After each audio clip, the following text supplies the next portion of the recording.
Hello and welcome to another episode of the Pro Peace Report. I'm Kobe, the host today, and we'll be interviewing Alex Suarez. So Alex Suarez is an American from Florida who was invited by the Venezuelan government to be an election companion at the most recent election that happened last month. And so we'll talk about the election, his experience there, the difference between an election companion and an election observer, and the case of Alex Saab as well. So without further ado, here is Alex Suarez. How are you doing today, man?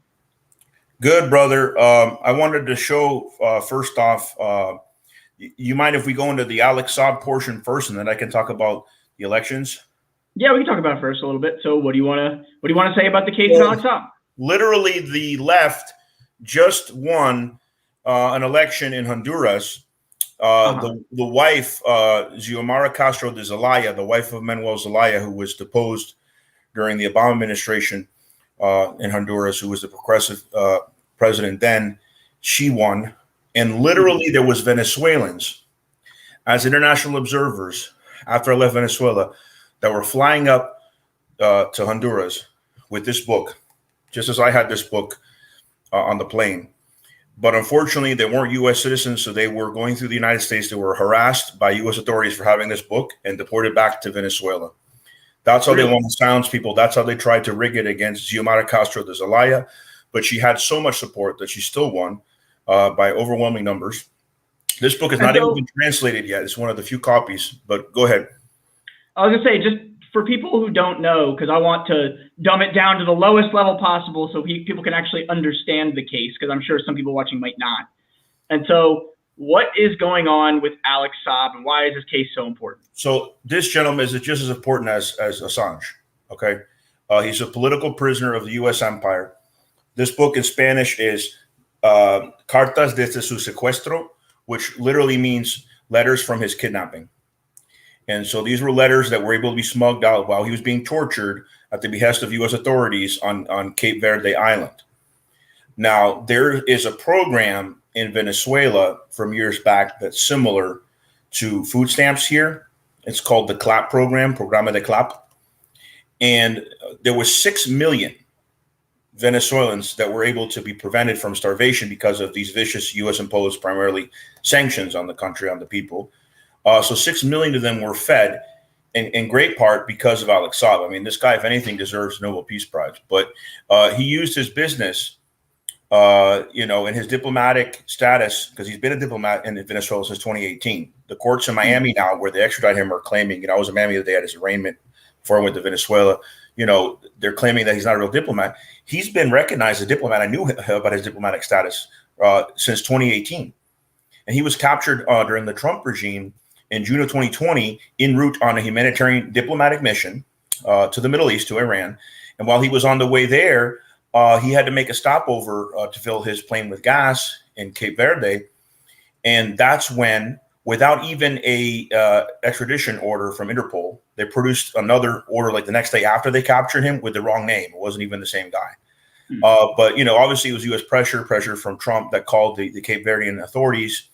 And they arrested him and started to torture him at their behest. And now, since Biden's taken over, they actually extradited Saab to Miami the day before the new president, who was just about to release him, took over Cape Verde. 90% of the Cape Verdeans said they were against Alex Saab being held there. They wanted him freed. And they had a presidential election, and the president, they lost because they saw him as how he is, a puppet of the U.S. The new guy promised to release Alex Saab the day before he was inaugurated. They deported him to Miami. And so let's explain it from the perspective of somebody who doesn't know about his case, because I've been doing a little bit of research. I don't know everything because, I understand how it involves the left because, this is a guy with a diplomatic status. This is a guy that he was trying to help as I understand it, he was trying to help the Venezuelan government avoid sanctions so that they could still continue getting goods and medicines and other things into the country. But, I'm sure some leftists, when they hear the story, they might think, oh, well, he's like a really rich businessman. Why should the left be defending a really rich businessman? And so just explain from your perspective, how does that why is this case so important, even to people who think that way? Well, let me give you his background. And by the way, he's being punished for defying U.S. empire, defying U.S. sanctions. That's clear. He's being made an example of, which puts all of diplomacy at risk, because diplomatic immunity and the Vienna Convention is out the door. You remember I was at the Venezuelan embassy in 2019. We said the same thing when U.S. authorities invaded that embassy in Washington. We said this is a violation of the Vienna Convention. What's going to happen next? And then what happened next was the next year when they kidnapped Assange. I'm sorry, when they kidnapped Alex Saab. Assange is also kidnapped. Yeah. But anyways, his background, let me tell you about his background. So he was born in the Caribbean of Venezuela in a town, in the Caribbean of neighboring Colombia in a town called Barranquilla. And his parents were from the Middle East. His father was a Palestinian refugee that lived in Lebanon. His mother was Lebanese, and they had both migrated to Colombia, where Alex Saab was born. And so his family were leftists, and they, had issues being in Colombia because, as you know, there's paramilitary there, there's right-wing regime there that's fully U.S. backed. So they ended up fleeing to Venezuela in the early 2000s. And so Alex Saab spent a great deal of his life in Venezuela, was eventually given Venezuelan citizenship, started a legitimate business in Venezuela, and then, out of his support for the Chavista government and for the Bolivarian Revolution there, was granted diplomatic status so he could use his ties in the Middle East and outlying countries with Venezuela to help fight U.S. sanctions. And so, and I think that's so important. The fact that he has diplomatic status and they still ended up arresting him and extraditing him anyway, like, that's a big deal. Like, I remember connecting it to the Julian Assange case. I remember that there were efforts to get Julian Assange diplomatic status so that he could leave the embassy without being arrested. And I can't remember exactly what happened. I think it didn't end up happening. No, what ended up happening is Assange is very principled. So when he was offered Russian residency or Russian diplomatic status, so they could, extract him and bring him to Russia, where Snowden is, so they figured, well, Putin was friendly with Snowden, maybe he'll be friendly with Assange. So there was negotiations going on. There was a Russian offer, which he rejected because he said, I want to be the diplomat of any state. It was an Ecuadorian offer too, though, I thought. And I thought that one he genuinely wanted. I think they were going to hire him as a liaison, a diplomatic liaison between the Ecuadorian and the Russian government. He was given Ecuadorian citizenship at one point, but he was going to go to Russia or maybe to Ecuador via Russia. But he ended up rejecting that. He didn't reject the Ecuadorian citizenship or, of course, the Ecuadorian asylum. He rejected the liaison diplomatic status that they were offering him now that I recall, because he felt like that was against his principles. But now the CIA, it's been revealed that, and they're in charge of where he's held if he's extradited to the United States. Not to get too off topic, but they're the ones that decide. And so the CIA, we know now that they were planning to kidnap him if the Russians had come to London to pick him up, or even shoot the tires of a plane. It's just insanity. This lawlessness of the U.S. empire out of control, like we've never seen. And so Alex Saab, he was defying U.S. empire successfully. He was saving millions of lives. And so there was originally 8 charges against him. Now, here's the big, and my comrades in Venezuela agree, here's the big lie that the Cape Verdean government is saying now. The Cape Verdeans are like, oh, we used our influence with the U.S. to get 7 of the 8 charges dropped on the condition that he would be extradited. Who could believe such a thing? The little island of Cape Verde, which is basically a vassal state of the United States, had the authority to make such a deal. If the British, who want to keep Assange in limbo, in cahoots with the United States, wants to drive Assange mad, if the British were much more powerful than the Cape Verdeans, had influence over the U.S., maybe they would give in and let Assange go. But no, instead they're working in cahoots with the United States. So if the British can't even do that, what are you talking about, the Cape Verdeans? So the Cape Verdeans, the reason why their government's saying this is because they don't want to lose their allies, Russia and China. You see, they want to play both sides, and they know that Russia and China are advocates of Saab, and that they're friendly with Maduro and his government. And so the truth is, the reason why 78 charges were dropped, Kobe, is because there's no evidence. They threw the book at him, basically. What's that? They threw the book at him, basically, to get him. They were looking for anything and everything. It's racism. Like how they've charged Assange with 18 different things. Let me explain something. So I think it's racism because one of the charges was drug trafficking, which was completely baseless. And I think what they were planning to do was to try to keep that charge originally so that, try to find dirt on him and then, hold that over his head and then get jurors in Miami because, Miami has a lot of right-wing exiles that would not like Saab anyways. But to try to get, maybe some white racist jurors that thought, well, of course, he's Colombian kind of thing, Mm-hmm. So that was just a racist thing.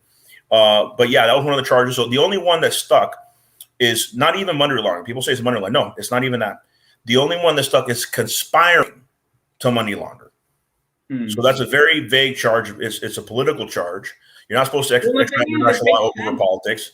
Huh? It makes sense why he would want to in this situation, because when you think about it from the very beginning, the sanctions against the Venezuelan government are unjust. Just initially, they're unjust, preventing Venezuela from freely associating with other countries. By the way, last time I was here, Kobe, I told you it was 40,000 that the UN confirmed were killed by U.S. sanctions in Venezuela.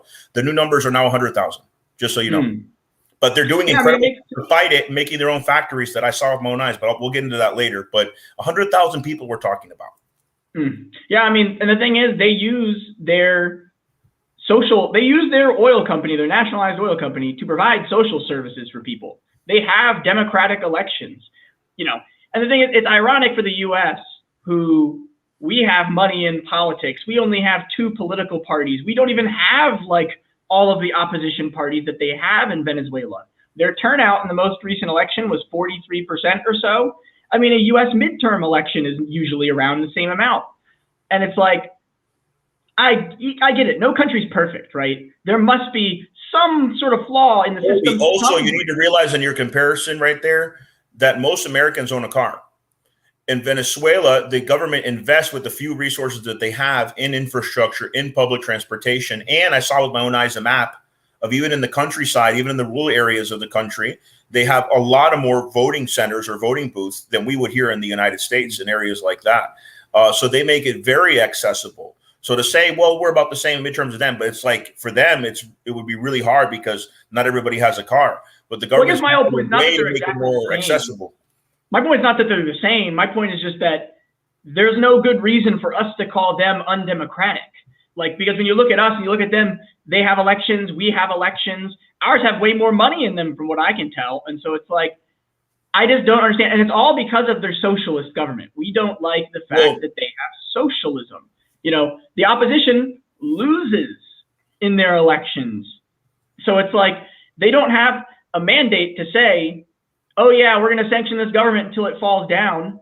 Because it's well, but why would you do that? Why wouldn't you do that to Colombia, for example? Why wouldn't you do that to, I don't know, any U.S. ally who has some sort of flaw in their process? We only if you're a U.S. ally, it almost guarantees. If you're a U.S. ally, it almost guarantees you're going to be a human rights abuser.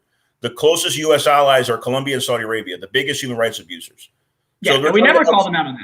When they're talking about human rights in Venezuela, it's a joke. There's no comparison to Colombia and the fascist, thugs and the paramilitaries that are killing people every day, that killed Saabs, that persecuted Saabs family and any family that's a leftist or that's left leaning.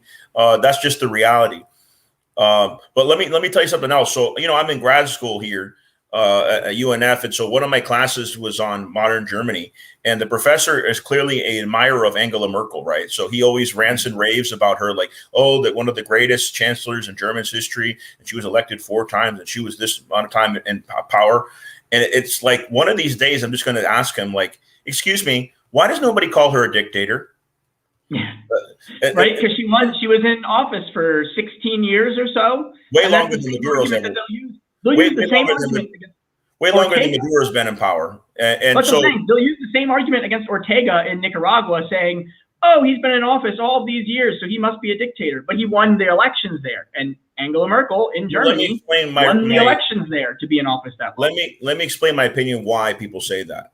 Number one, she's white. Number two, she doesn't have an abundance of oil. So, they want to impose their puppet down there, Guaido, who never even ran for president. Literally while I was in forums in Venezuela and somebody would mention, they're claiming Guaido's president. Every time they say that, I start breaking out in laughter because the guy's a joke. He can't even show his face in Venezuela. If he does, he's heavily guarded. You would think walks at him. They hate him. You would think if what they were saying about Guaido were true, if he was really the rightful president of Venezuela, you would think that his party would have won these most recent elections, right? Because they stopped boycotting. Well, he's not even part of his party. They officially participated in the election. They still lost. Do you know that his own party threw him out? Really? It's been like a year. He's not been a part of his own party. They have a new guy in there that replaced him. I forget his name, but it was like a year ago. So he's not part of the National Assembly anymore, nor is his party. But he was thrown out of his own party before his party was voted out of the National Assembly. So his party had to distance itself from him to survive politically, and they still didn't survive politically. So Guaido is a joke. So this is the reality they're facing. He was a puppet that was invented by Trump. He was educated at George Washington University, so he was American educated, Guaido, and he was invented by Trump and is being propped up by Biden.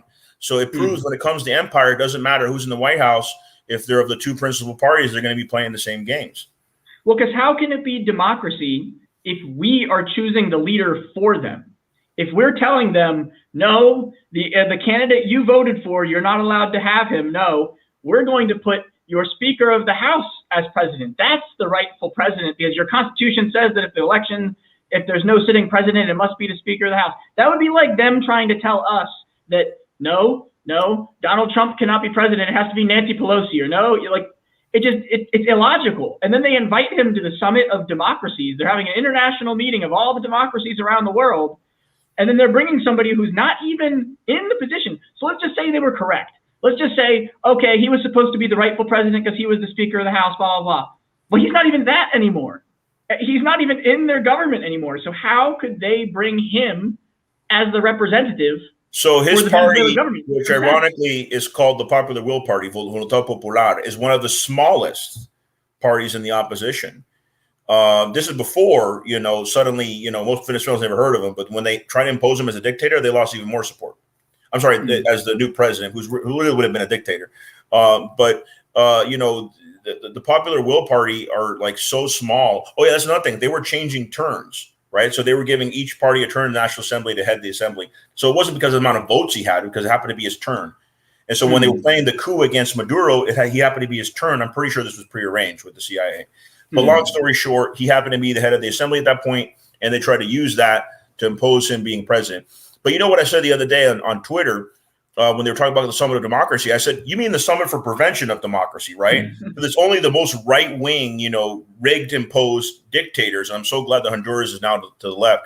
But it's only those guys, the sellouts, they're the ones that are showing up for the summit. It's really to prevent democracy. But if you want to get into the elections, I can tell you real quick a figure. Out of 24 regions, as including the capital and all the municipalities, so Caracas and all the other municipalities throughout the country, the governorships, the mayorships, out of 24, only 3 of them went to the opposition.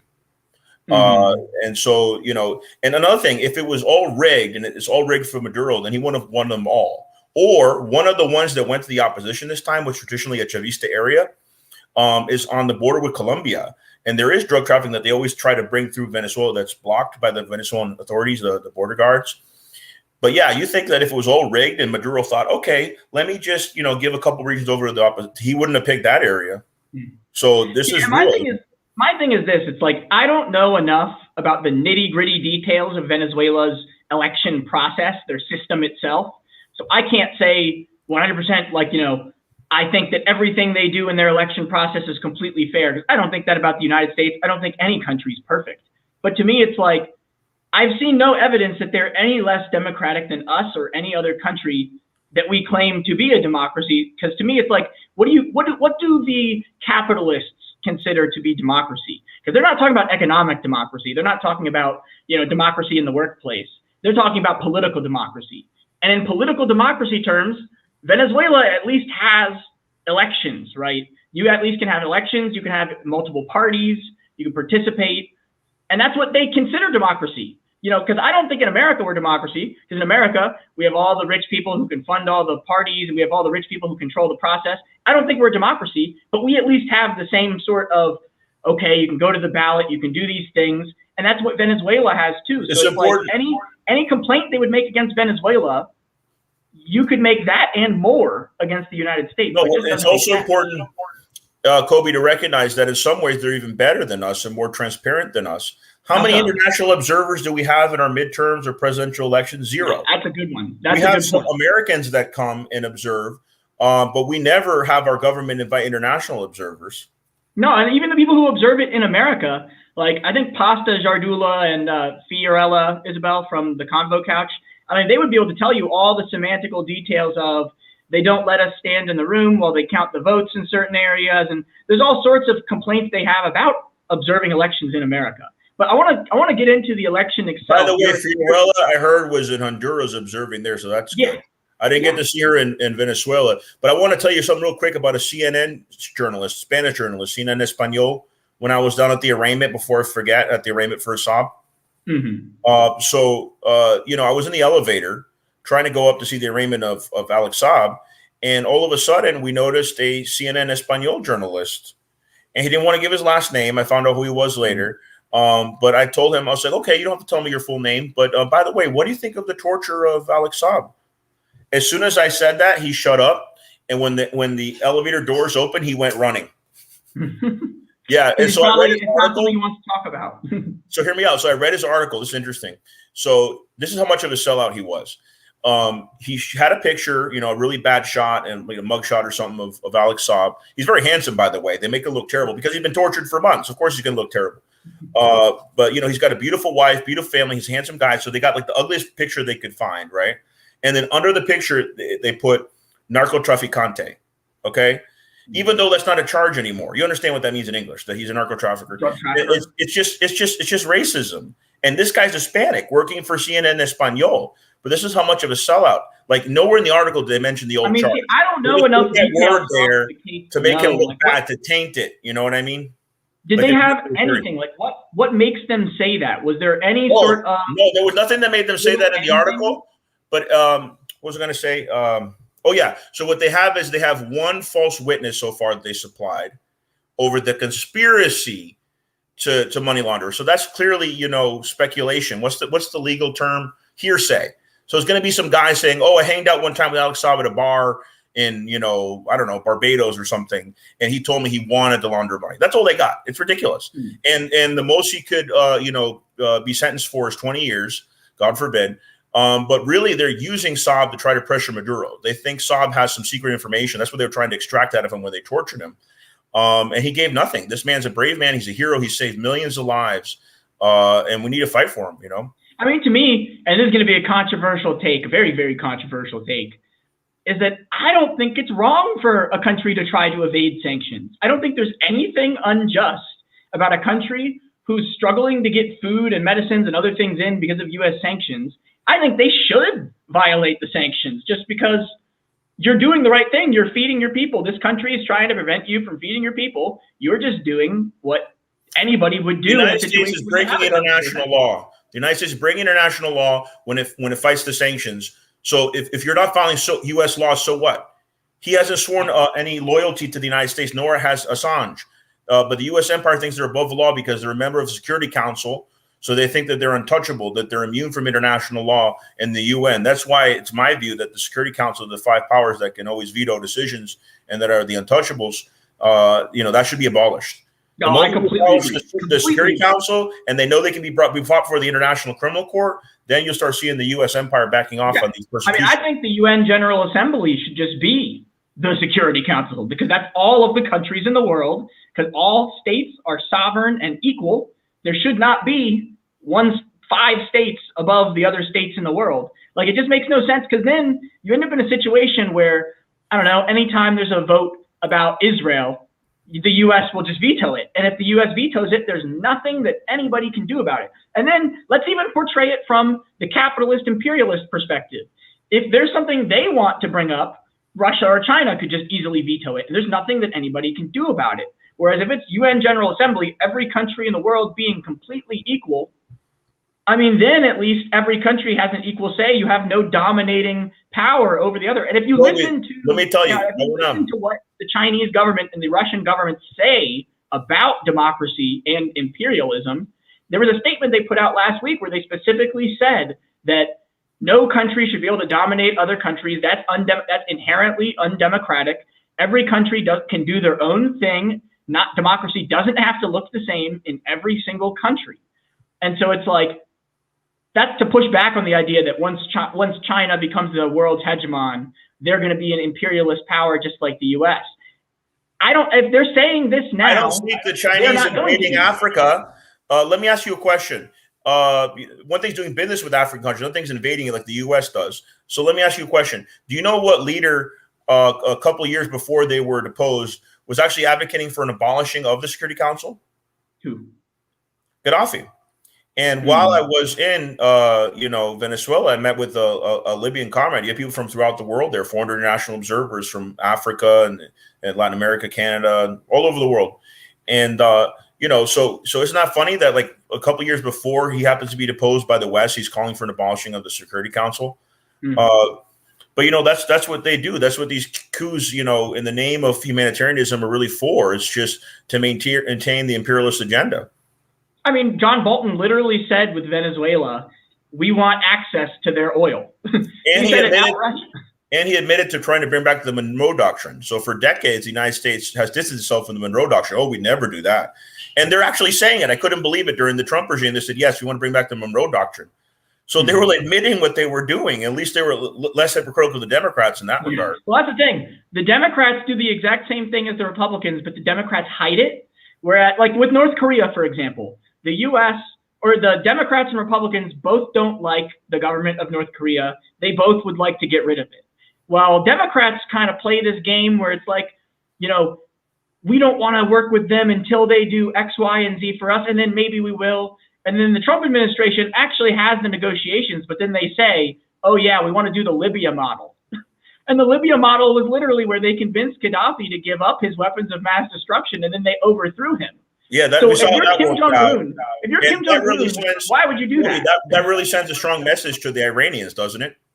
I'll tell you this: if I was a politician in Iran, and somebody brought up in the parliament, we want to end our nuclear program, I say, are you nuts? Do you know what happened in Libya? So of course I get it. I mean, they're not going to make a bomb, but they want to have like a program still there, so that could be a diplomatic deterrence to be like, okay, don't invade us. That's where I get torn in both directions, because it's like, to me, I want no nuclear weapons in the whole world. I want Russia, China, the U.S., all of us to get rid of our nuclear weapons. Well, there's nuclear power plants in Germany and France. You can have power plants. Power plants. Yeah. What I'm saying is that I can understand why people want a deal with Iran to not have nuclear weapons, but to me, it's like, how could you not have a deal with Israel to get rid of their nuclear weapons? How could you? Because that's equal, right? Because they are two powers who are going against each other. In a couple of years, the Saudis are going to have nukes. We know this. The Saudis are working with the Israelis to try to counter, Iranian influence. That's why they invaded and are now blockading Yemen. So pretty soon the Saudis are going to end up with a nuclear weapon. And I agree with you. When it comes to weaponry, we need to get rid of nukes altogether. I'm just saying that I can understand why there's a program in Iran, especially after what happened in Libya, because Gaddafi was trying to reconcile with the West, and then we saw how that worked out. Oh yeah, completely. So let's talk about your experience though going to Venezuela. So let's start. What is the difference in your mind between an election observer and you were invited as what was it, a companion of the election? Yeah. So tell us who invites what and what each thing represents. And if anybody has any questions for me in the chat in regards to the election, I'm free to, just like Venezuela's open and transparent, I'm going to be open and transparent about that as well. So there is an independent of the government, no matter who's in power, organization, that's the CNE. So there were CNE observers that were working for the opposition.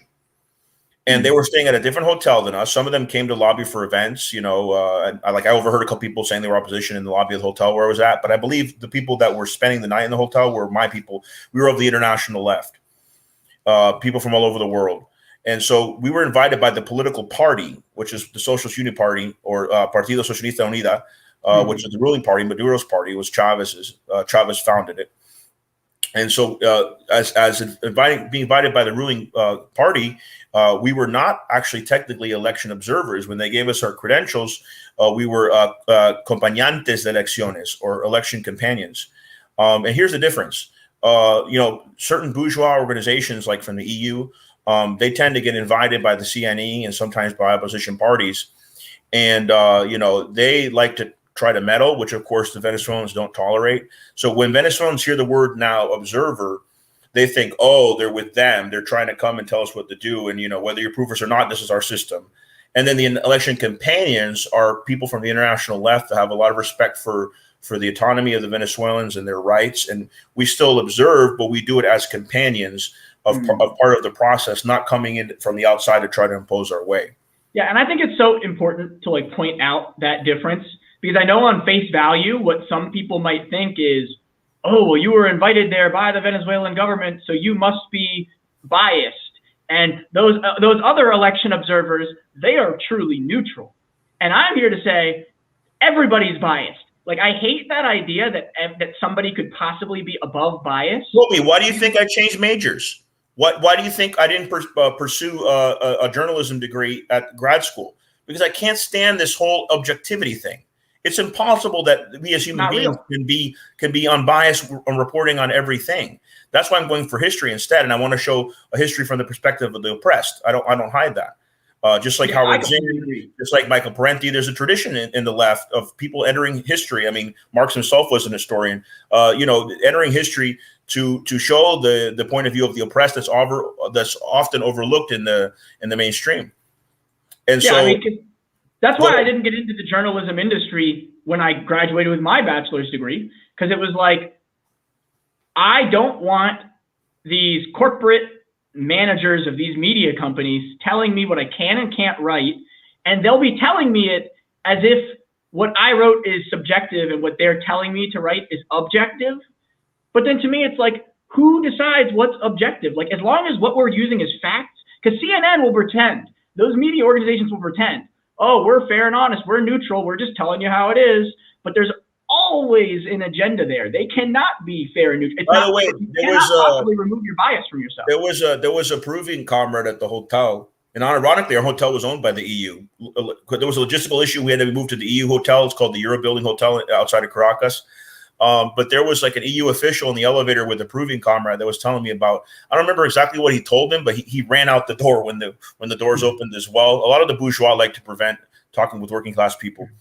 How could the EU? Well, he said that it happened to me in Miami, and I told him the story I just told you. But yeah, the bourgeois like to go running and not actually talk to you when you're a working class person, especially on the left. What's so frustrating to me is I understand. I think there should be election observers for any country's elections anywhere. I think it's a good thing to have election observers, whether we call them companions or observers. I think that's just semantical. But for people to pretend the EU sending observers is some sort of neutral situation in this case, wasn't the EU involved in these sanctions on Venezuela? Wasn't the EU involved in trying to put Guaido in the presidency? So how are they neutral? In the beginning, yes, but even opposition people that I spoke to that showed up at the voting booths, opposition candidates that were coming to vote that came out and were interviewed by us, they even said we're in a real democracy. So even the EU peoples are approving as observers this process.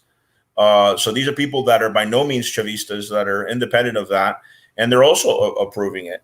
What was I going to say about the EU? Oh yeah, the EU. So in the beginning, they supported the sanctions against Venezuela and the recognition of Guaido. They're kind of backing off on that now. Italy never went along with it. Italy had a very independent prime minister who said, no, we're not going to recognize Guaido. And he didn't do it for ideological purposes. That candidate was pretty much center-right. He did it because he's a nationalist and he doesn't believe he should have to go along with the U.S. empire wants. So more power to him. Well, he doesn't want to violate the sovereignty of Venezuela because he doesn't want anybody violating the sovereignty of his country. Right, which is logical. And also Spain currently are under the control of the bourgeois socialists. So these are not, I lived in Spain for a time. I'm very familiar with its politics. So Spain, you need to understand, there's a third party, which is kind of like the Green Party of the United States, but they have more power. And they're called Podemos. And they come out of the Indignado movement, which was during the Arab Spring, just before occupying the United States. They had massive protests in the streets of Madrid and Spain throughout. So they eventually formed their own party called Podemos, which means we can. And they've gotten a significant amount of power. They even had a vice president of the country at one point that was Podemos. But the point I'm trying to make is the current ruling party in Spain are bourgeois socialists. They're not part of Podemos. And they are still taking in exiles and terrorists, people who've committed acts of terror in Venezuela and protecting them. And Zapatero, I'm kind of upset with Zapatero right now. So when I was living in Spain, our prime minister was Zapatero. I would say he's a center-left guy. And I was very happy with Zapatero because even though he had issues with Chavez back then and is by no means a Chavista or like a working class socialist, you could say, I would say semi-bourgeois, Zapatero went and actually became an EU observer. And he proved it. So he went against his own party, against Sanchez and the bourgeois socialists, and said, guys, why are you still recognizing Guaido? I was there. I saw it. It's a democracy. So I'll give Zapatero credit for that. But I am upset with recent comments by Zapatero. He did not say that he was thinking the elections that I witnessed were not real. He didn't say that. But he said, oh, Venezuela needs to go back to Mexico and dialogue again with the opposition. Excuse me? How could you ask for such a thing? In the middle of the negotiations, they extradited Alex Saab. There was still a chance to free Alex Saab from Cape Verde and send him back to Venezuela. Then the negotiation would have went smoothly. But the United States knew what they were doing. They sabotaged the negotiations towards the end. Of course, what else could the Venezuelan government do? They had to stop them. They just extradited their guy. They were doing everything they could to try to stop it. So instead of Alex Saab, he's saying, oh, you need to go back to negotiation. Negotiate what? We just had the elections. All the parties took place. So that's realistic of him to say that, you know? It reminds me of that quote. What's his name? Is it Hassan Ghanafani from the Palestinian journalist from the 60s, 70s? He had said, you know, because somebody asked him, oh, why don't you guys talk? Why don't you have Palestinians and Israelis talk? And he says, what do you mean talk? That's the conversation between the head and the gun, right? Like, because I personally do think that some sort of, not a negotiation, because right, the Venezuelan elections are what determines who's in power, but dialogue is always good. I always think dialogue between the different parties is good. But at the same time, it's like, you can't expect dialogue when you're saying you're an illegitimate regime, and the only way that we will ever accept dialogue is if you get rid of your democratic elections and install somebody who didn't win them. Like, why doesn't Guaido just run in the next presidential elections, right? That would be the most democratic thing to do, right? Run for president, Kobe. I'll tell you why. Because he knows he's not popular. He can't even show his face in his own party meetings. He can't even show up in the National Assembly. He was elected out. So, you know, he knows he can't run for president.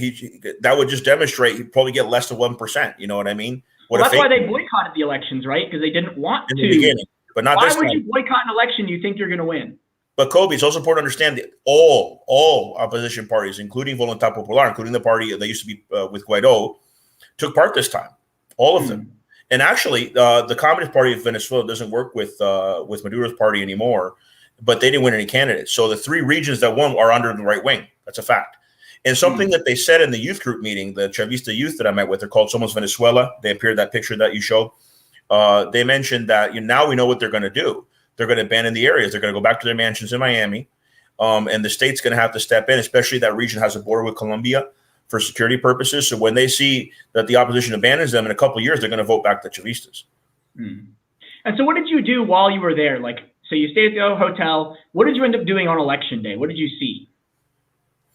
Yeah, so I got there on the 18th. Almost didn't make it. I missed my first flight. There was some logistical problems going through Santo Domingo, which I allude to in my blog. But when I finally got there on the 18th, very exciting getting to the hotel, and all these state security on motorcycles were stopping traffic so we get through, like, kind of in a motorcade, and the taxi driver, right? He was probably working for the state. Like, he was driving super fast. And it was me and a comrade from Argentina, this lady, and he was driving so fast. I even made a comment to him at one point, and I said, "This is una escena de James Bond."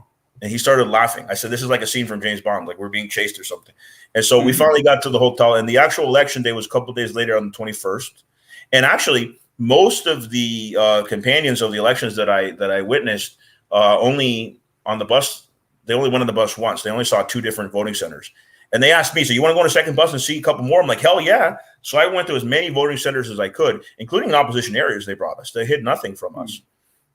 And to me, it's like, so what did you see though? But before I go into what I was going to say, what did you go into the polling locations? Did you see, what's the process like? Do they have, because I know in Nicaragua, I interviewed Pasta about this.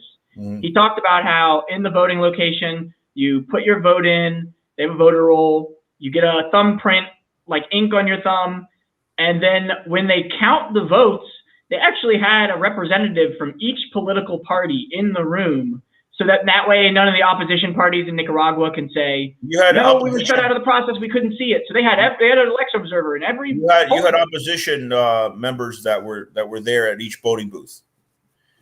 So it wasn't just people from the government, the ruling party, that were there.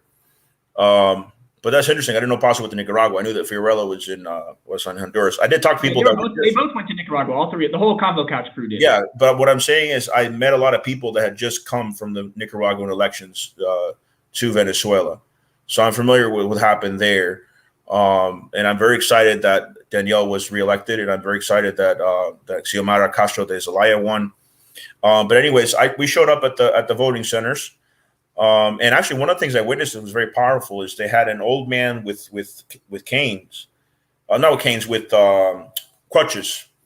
He had to be assisted by crutches, and he had his family around him to bring him up so he could vote. But isn't that beautiful that they have volunteer voting there, and they so wanted to vote that they even brought their old grandfather out, and that was beautiful to witness. Do you think there's any way that they could make it like so that disabled people can vote in a different way where they don't have to go out all that way? The opposition always likes to try to find any little thing to say that they're rigging it, right? So that might have been something that was brought up in the dialogue, but imagining how the opposition is, they probably would have said, oh, because you're going to change the votes in the mail system or whatever. So it's really hard. But one of the deals they made with the opposition, this is interesting. So I always thought, not always, ever since I found out a few years ago, that they automatically audit the vote 30%, which is the highest in the world. I always thought, wow, they've kept up with 30%. Guess what? It's more than 50% now. 50% what? Say that again. Audit. So there's always like a revote every time of a certain percentage of the votes. It used to be 30%, which is very high, very impressive. Now it's over 50%. And I'll tell you why. Officially, it's 50%. But technically, it's more like 54%. For example, they showed us that if there's like 7 voting tables that they have to check the votes on, they'll take 4. So it's actually more than half now, way higher than any other country in the world, based on their deal with the opposition. Isn't it so ironic? I just had this thought. The idea that, because I understand the concerns people have. I personally have always liked mail-in voting, but Pasta does have a good point. A lot of people who complain, they have that same concern of you don't have what's it called, chain of command sort of thing. You don't have somebody. It could potentially get messed with in the middle because you don't have anybody necessarily seeing it. But isn't it ironic though that the opposition in Venezuela, who is supported by the Democrats in America, you would say that they would have that sort of complaint about not trusting a mail-in ballot process because it would be rigged. Whereas in America, Democrats are the ones who are most heavily pushing the idea of mail-in ballots, even though people have those sorts of concerns. I just thought it was interesting because it goes to show how. Other examples that are going to blow your mind. So, for example, in the United States, you have those blue no matter who people, or just partisan people in general who I can't stand. And they'll go in. I mean, I remember when I was working for the Tim Canova campaign, when he was running as an independent once, I made a call and it really pissed me off. And I made a call to somebody. She said, oh, I already voted all blue. And I was like, so you already voted for Wasserman Schultz? And she's like, yeah. And I just hung up at that point. But I wanted to cuss her out. I just can't stand those people. I was with Stacey Abrams, literally, where she was saying Maduro was dictator. 2 days before I was going to go to Venezuela, I almost stood up and yelled at her. This is supposed to be oh, I coughed. So if you were in Venezuela, you wouldn't do vote Maduro's party no matter who either, because it's about. Well, let me explain why I'm bringing this up. Let me tie it to Venezuela, okay? So in Venezuela, when you go to a voting booth, they don't show you the political party of the candidate. But there's something that you have to also understand. You can talk to any Venezuelan on the street about Julian Assange, about Palestine, pick any topic anywhere in the world. They're the most educated, most aware, most informed people I ever encountered. And so these are people that know a lot about their candidates before they show up at the voting booth. So I like that idea of not putting the party on it at all. Because I know personally. That's more democratic, isn't it? Think about it. Yeah, you're not voting just on the party. You've studied about those candidates. My mom has told me herself. It's possible that an opportunist Kobe could have entered Maduro's party and they could be just a capitalist infiltrating the party. And you studied that candidate, you found dirt on them, then you don't vote for that section. You leave it blank if you're a Chavista, right? You don't want to vote for opposition either. So they get educated on the candidates beforehand. That actually is more democratic. Yeah, I was going to say, in the U.S., my mom has said herself that in the past she has just down ballot voted D because she didn't know who some of those lower ballot, like, local court, local. I'm going to vote for a judge didn't know who they were. Who's nonpartisan because he's Hispanic. What if he's a right-wing Cuban? You shouldn't vote on identity. Yeah. I completely agree. Totally don't vote blue no matter who. Totally not. Nor I mean, just because their last name's Hispanic. You know, oh, I'm going to vote this judge because they're Latino like me. For all you know, they could be a right-wing Cuban or something. If you're aggressive. Another example is like Baltimore. In 2020, Baltimore had a Green running for the city council in one of the races, Franca Mueller-Paz. I've interviewed her. She was out fundraising her Democratic opponent like 4 times. She raised like 4 times the amount of money he had. She was endorsed by the local DSA, the local Sunrise Movement, the local, even the AFL-CIO had endorsed the Green Party candidate. The Democrat didn't campaign. He didn't even go out in public and campaign. He was missing like meetings on the city council even, and he still won, I think, because people just see the ballot, oh, Democrat. Yeah, they just vote blue no matter who all the time. That's exactly how it happens. I can't stand these people. I'm telling you. And so I was so happy to hear that when they told me that they don't show the parties.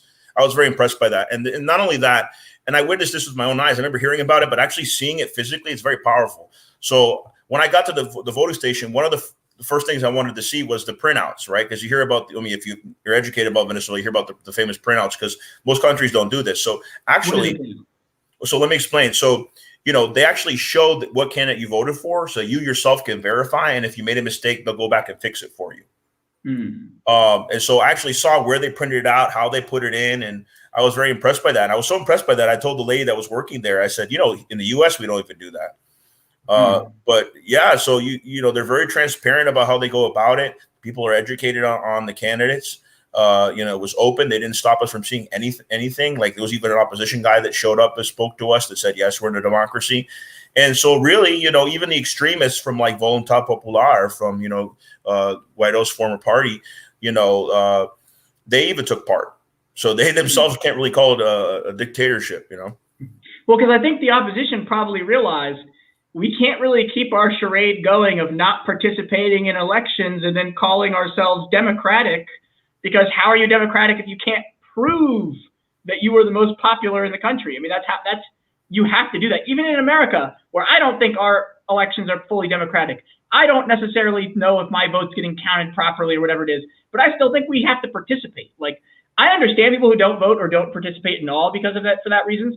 Totally logical. It's corrupt. I understand why you don't want to be involved, but you can't rule any country without elections. Like, we can't, it just wouldn't work. You can't, because even let's just say we have a revolution. Let's just say we have a revolution and we have a whole new country. You still have to have elections after that country is, like, you will not be able to maintain the power if you don't have some semblance of democracy. This is how I define the U.S., Kobe, and you're free to disagree with me. I define the U.S. as a former bourgeois democracy that is now a corporatocracy. And so imperialism, which used to be the external arm of the United States, has now been brought in internally. So I think it's always been that way, though. That, because to me, it's like worse now. It wasn't even democratic before. Like before the 60s. Let me explain why it's worse now, and then you can if you disagree, that's fine. But let me just explain why I think it's worse in the last few years. You know, if you go, and there's always been poverty there, but I'm just saying, like, if you go to the countryside, Appalachia, right, that part of the U.S., you know, you go to a lot of the ghettos and the people of color and the working class or the poor in those areas, you know, especially with the pandemic as well, which has revealed the contradictions of capitalism.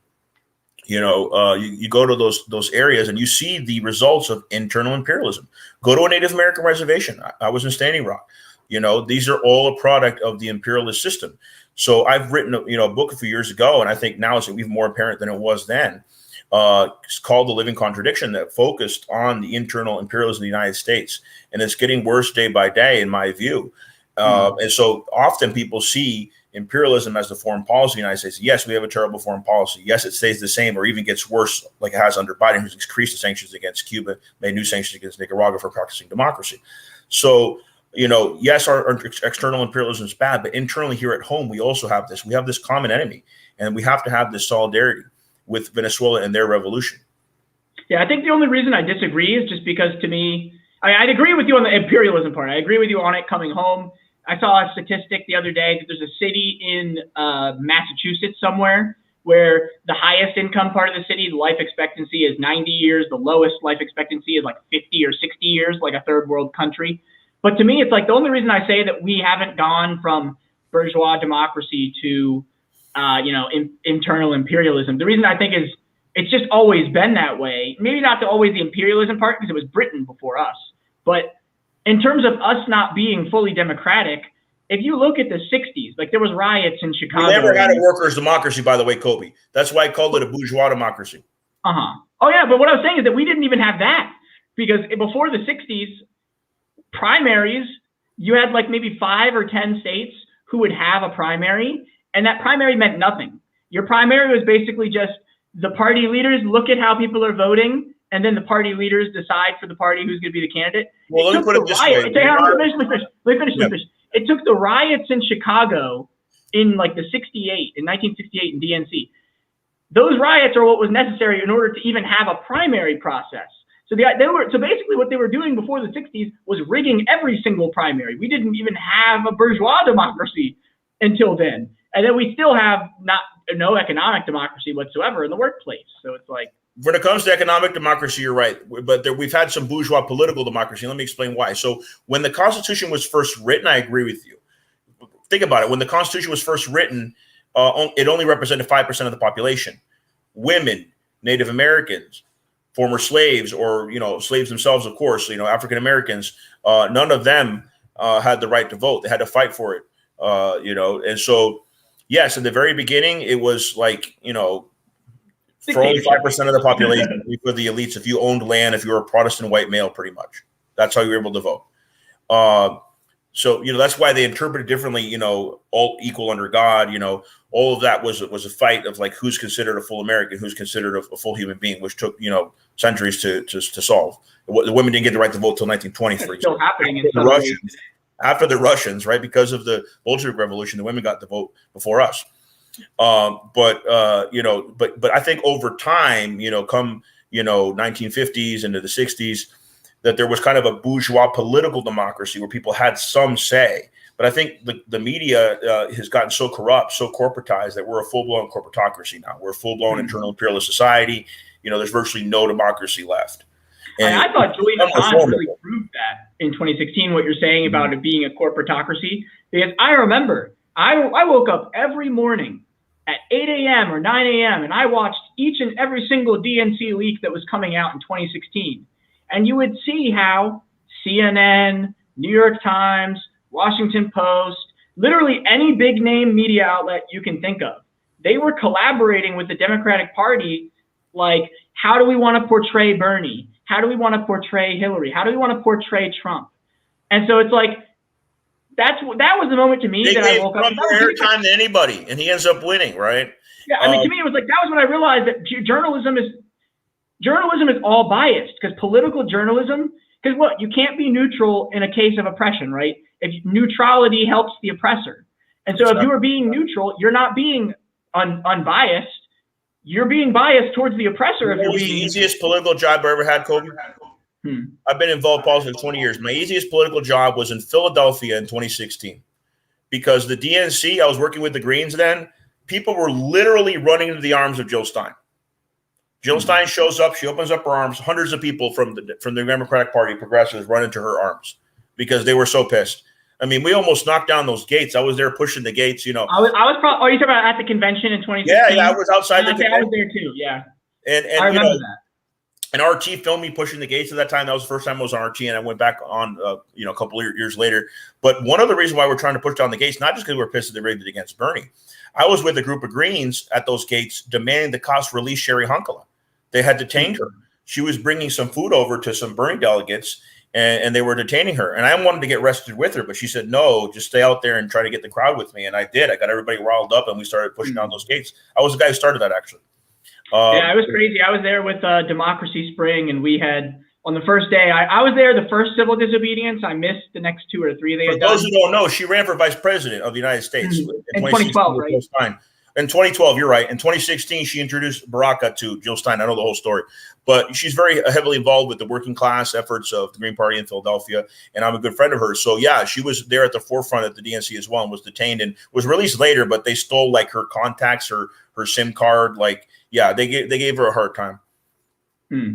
Yeah, I mean, the Green Party, and I think it's important that people pay more attention to the Green Party. And this is why I've started, it's learning about things like Venezuela. It's learning about things like U.S. imperialism. By the way, Sherry Hunkala met Hugo Chavez. She actually went down to Venezuela and met him, and they organized a way to help poor Americans through Citgo, which of course has now been, taken by the Venezuelan government. And what I was trying to say though is that it's so important. Like the reason I realized that it's so important to be green and to be so uncompromisingly green that I will not go to the Democrats at all because they will try to entice people away from the Greens back into the party. They'll try to co-opt us back. It was learning about us basically depriving people around the world of their democracy, similar to how they do it to us at home. That was when I realized, like, the Green Party, I should wear it as a badge of honor when people blame me for winning the election. They try to blame you. It's like, how about your political message wasn't strong enough to get people to vote for you, and they started to vote for Joe Stein instead? How are you going to blame people for exercising the democratic rights? It's like blaming the Nicaraguans for the sanctions, the new sanctions now. Well, you voted for a party Biden doesn't like. I mean, apparently, their version of the American version of democracy now is you have to vote the candidate that the foreign leader of the U.S. empire wants you to vote for. Well, it gets complicated because they're almost conflating.